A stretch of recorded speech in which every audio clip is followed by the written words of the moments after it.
नमस्कार, लोकसंदेश न्यूज चॅनलमध्ये आपलं स्वागत आहे।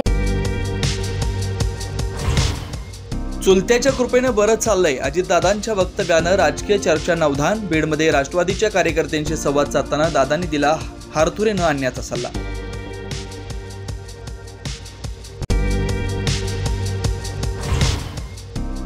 प्रतिमा स्वच्छ ठेवा, कार्यकर्ते घेताना रेकॉर्ड बघा, जवळ चुकीचे लोक नको। युवा संवाद मेळाव्यात अजित पवारांच्या पदाधिकाऱ्यांना सूचना।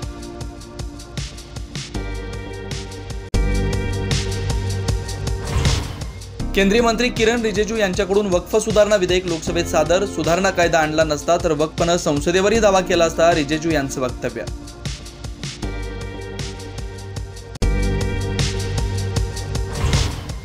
भाजपच्या अध्यक्षपदावरून संसदेत टोलेबाजी। एवढा मोठा पक्ष एक अध्यक्ष निवडू शकत नाही, अखिलेश यांचा टोला।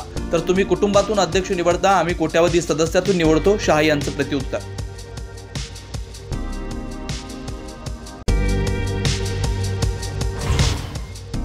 ठाकरेंच्या शिवसेनेनं वक्फ विधेयकाविरोधात मतदान केल्यास उद्धव सेना उद्ध्वस्त होईल, चंद्रशेखर बावनकुळेंचा थेट इशारा।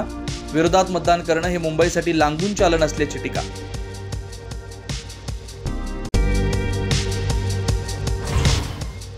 वक्फ बोर्डावर बिगर मुस्लिमांच्या समावेशाला ठाकरेंच्या शिवसेनेचा विरोध। तर ठाकरेंच्या शिवसेनेत वक्फ विधेयकाविरोधात मतदान केल्यास उद्धव सेना उद्ध्वस्त होईल, चंद्रशेखर बावनकुळेंचा इशारा।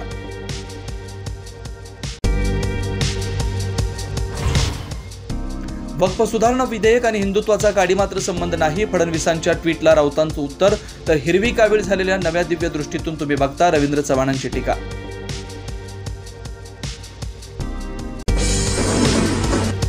अशाच विशेष घडामोडींसाठी आमच्या YouTube चॅनलला सबस्क्राइब करा, फेसबुक पेजला लाईक करा आणि इन्स्टाला फॉलो करा।